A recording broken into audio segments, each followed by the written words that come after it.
you're live. It insists you're live when you're not live. You might be live. I don't know. Okay, this should not be a very long video. There is a third, not part, but another installment I'm not going to include here. These two things don't automatically go together, but this is technically a rebuttal video. So I think it's okay to tack the one on here. And then, yeah, save the other one for next time. And I didn't get any traction on the previous one from 2 times ago yet anyway. So, and then the other one, blah, blah, blah. Okay, so the other creator had made a video about 4 types of novelists who never finish their novels. I don't know that well, I think writers or authors. I don't know if I should have changed the headline or whatever. Because obviously there's other types of writers besides novelists who might still fall into this category. And I don't remember if their title was novelists, but I think it was. And so, again, this could apply to screenwriting very easily, even though a screenplay, as I've said, is a much simpler process than an actual novel. So hence the putting it in the multiple playlists and all that. But of course, my rebuttal here, spoiler alert, is that the last one actually does finish a novel. They just don't necessarily become successful or whatever, which is kind of a separate category. But okay, so to quickly recap, the first 3. The first was the dreamer. This is the person who has ideas for projects, but no intention of ever actually sitting down and writing them. Yeah, you know, we all know them. And sometimes we meet them in places. I've had people come to me and be like, oh, I want you to write this story for me. And, you know, well, if you're going to pay me to do that, sure, to be your biographer or whatever. But if you think I'm just going to write it on spec and hope it sells and spend all my time on your idea when I already have my own ideas, you're definitely a dreamer. Pun intended. Then the next was the planner, and this is a person who's like those dreamers, but a little more motivated, wants to write the thing, but spends all their time watching other people's YouTube videos that probably aren't as good as mine, and plotting and planning and outlining, and never really getting past that stage for one reason or another. Typically, I think these people, even, I think there's a lot of overlap between this and the dreamer, because I think some of those dreamers, they just have children or they have a day job or whatever. Whereas somebody who's planning this much and not executing, I don't know that I've met too many who would fall in this case or category, whatever. I remember in writing classes having people in there who just didn't understand the craft of writing at all. They were interested in it, and they had gone so far as to take the class, but they didn't understand any kind of structure or anything. Like there was this one woman, I may have mentioned this before, I don't remember, but she wrote like these nice descriptions of, like, you know, parts of scenes. Like she had a bit about, like, she went to some club and she saw some people dancing and she was all inspired, and she wrote like a paragraph or a couple paragraphs about it. And it was like, oh, okay, this could be part of a story, or this could be a fairly detailed poem. But like, that was it. We were like, then what? What do they do? Who are these characters? She was like, I don't know. They were just dancing and I thought it looked neat. And we're like, No more. We need more. And so she wasn't even a planner. She was, I don't, just an anecdotist or something. I don't know what to call that. Like I said, I think I've met more people like that where, they write in their diary or they write poetry or something, but they don't care what the bigger story is, even if they thought there was one, don't know. Then next would be the procrastinator. Okay, I definitely fall in this category, but I'm also well past the dreamer stage. And I procrastinate maybe a significant amount, but I also don't plan all that much. I'm more of a seat of the pantser type. So when I do finally sit down and do it, there's no real trouble having a torrent of words coming out. It's just that it would come out better if I had planned it more, probably.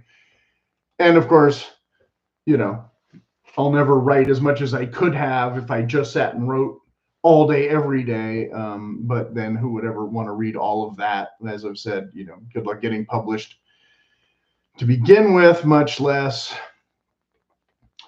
you're putting off what you should be doing. But a lot of what we should be doing instead of writing more is revision, which of course is the next person, the reviser. This one is in his scope. He was mostly projecting about his own anxiety and such instead of people who maybe never finish a book and find beta readers or willing agents or publishers and such. He's saying, oh, they might be afraid to share their writing. I don't meet a lot of, like I said, I meet more people who are eager to share their writing. It's just horrible writing. I think that's his own thing. I don't meet a lot of people who are afraid to share their writing with the world, or so like I would say most of the revisers, like I said, this aren't people who don't finish their novel. I would say they have finished at least one draft, but they don't do whatever he thinks it, what should be the next step in revision or the publishing process, more likely. So I don't see the reviser as somebody who is not finishing at least a first draft of many books. How good those drafts are, again, like I said, most of these dreamers and planners, if they're not jotting down any words, again, they don't fall into any category that I typically encounter. I encounter a lot more, they have finished technically a novel already, or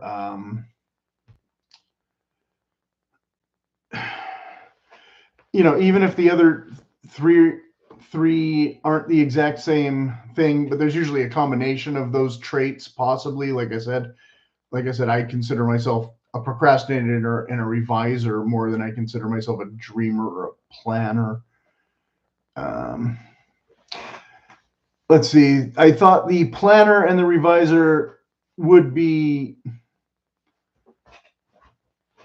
I fit, in the unpublished phase.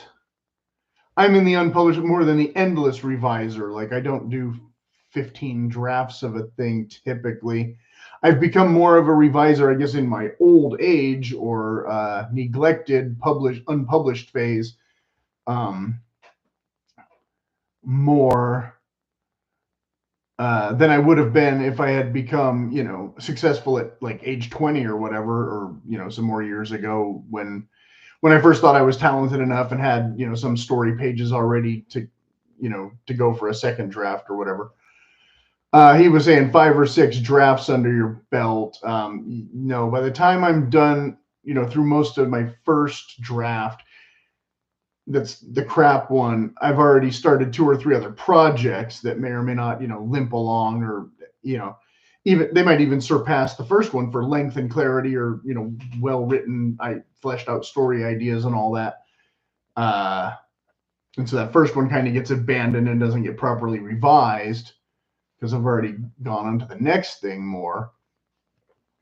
I've already talked about nobody wants to read your crap already in a previous video, so I'm not going to dwell on that here too much. But again, that's after you wrote the crap. you know, which means you're not really these 4 types. You're not revising because you think it's brilliant, even though it's horrible. You know, I mean, personally, I mean, I could sign up for a night school class with other students, you know, instead of trying to find beta readers. But, you know, most of them aren't even semi-pro quality, and they won't know any more about writing than I do. I probably know way less unless I get really lucky. And there's 1 or 2, or the teacher is easier to get along with than some of the teachers I've had. So like I said, I've covered this in a previous video already, the one about writers groups and things. Okay, so wherever you fall on that spectrum, I don't know. Try and fix it, I guess. You probably need to do more revision, though, again. Unless you're such a procrastinator that you've been planning and planning and planning and you haven't actually written anything, in which case you need to do that and then get back to me. Well, not me personally necessarily, but if people are going to leave comments, we'll see. So the other part of the thing, well, it was a totally different video, was the idea of symbol versus signal, and symbols meaning like kind of words or symbols, that kind of thing, more than well, I thought the video would be about symbolism, but it was more about show versus tell, but not quite, which is kind of what a lot of the commenters accused of the video being, just another kind of way to restate that, which wasn't completely the case, but along those lines. Okay, and so I'm not gonna but so yes, so skipping to Ducky's comment here, this just seems like a different way to phrase showing versus telling. Also quite ironic to use traffic signals as an example of symbols, because yeah, wordplay. You also said adverbs are in the middle of this spectrum or whatever timeline, or not time, but you know what I mean. But describe them entirely as symbols. So my rebuttal is mostly about this guy's comments than the actual video, but I think it's worthwhile here. The way I see it is rather that they can be both. Quote, said angrily is an emotional adverb, angrily, and telling the reader about the emotion involved. But you can also use said sharply, which is a physical adverb, as it's about something physically happening. It's telling the reader how the line is said, which shows the emotion within the context. Okay, but he's splitting hairs here because, yes, angrily is a state of being, whereas sharply is, I don't know, a tone of voice, but it's still an extension of angrily. So my comments, and so the guy was saying that in many cases you don't want to necessarily use adverbs because they are more telling than showing. So my comment was first, that's not what irony means, which it's not what irony actually means. Irony would mean if I told this guy, you're a genius. You're clearly a better writer than I am. Second, yes, but here sharply is still pretty much just a dialogue tag, and possibly weaker in most cases to use any adverbs and adjectives for that matter, because they are still mostly hallmarks of juvenile writing, when at least we're elevated slightly above the schoolyard narrative, you know, hopefully when we're producing our opus, where some kid, you know, just breathlessly rambling on the facts of an incident, you know, in between gulps of Kool-Aid, right? And you know, there's like 2 ways children convey, right? There's that blah blah blah blah blah blah, and then there's when they're told to sit and write by a teacher. So we get, you know, we get them in a more contemplative state maybe, but we also get a bunch of over description and he said, she said kind of stuff, especially like adjectives and adverbs, you know, when you get into like that junior high, when they give you that prompt, you know, and everybody has to write one of the, you know, you pick from the list of 2 or 3, and, you know, it's always like, I was a quarter of a mile running when all of a sudden, ... you know, ellipse. and so and you're supposed to use the five senses, right? When you were running, what did you smell? What did you see? What did you hear? All that kind of thing. And so it's always, I could see the fort in the distance as I ran breathlessly toward the stockade. The enemy was on my heels, all that kind of thing. I could smell the sweat of the horse beside me and all this kind of, thing. And it's always first person too, right? Because the prompt isn't, maybe not necessarily in first person, but it seems easier to write it in first person ever since before the 20th century, actually, as I've mentioned in other videos. So I told the guy, I mostly agree with your original premise, but I think the usual argument is that adjectives destroy stronger verbs, such as he ran quickly versus he sprinted. And that's like any writing advice video 101, right? And then above here, yes, I used breathlessly as an adverb to modify rambling for a YouTube comment, but I wouldn't necessarily leave that in a prose story. And I didn't use it in the other way describing an action. It was all dialogue or whatever. And so this guy actually or girl, I don't know, duck, actually got back to me and said, you sound condescending, and that is irony. And I don't know if they mean that I'm not condescending at all, or if they just don't understand what irony means. But I'm pretty sure they just don't understand what irony means, and they hate when anybody talks down to them, and they're going to have a real tough time in the real world, probably, if they ever encounter a real editor or publisher that will tell them they suck. So yeah, you sound dumber by the minute, unless you mean being ironical when calling me condescending, just because I try to be helpful. But the good news is I get more video content. Like I said, you're clearly a genius would be actually irony, actual irony. Yeah, okay, that's the next video. So I've talked myself longer than I thought I would, but that's, like I said, I put two of these things together, so the video goes on longer than it needs to for anybody to actually watch the thing.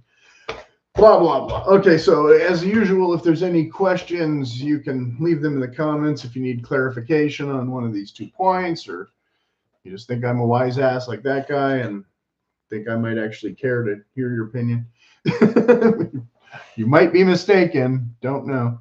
See how it goes, but like I said, I do have previous things where I addressed some of these topics, so hopefully might be already answered in one of those if you actually watch one of those and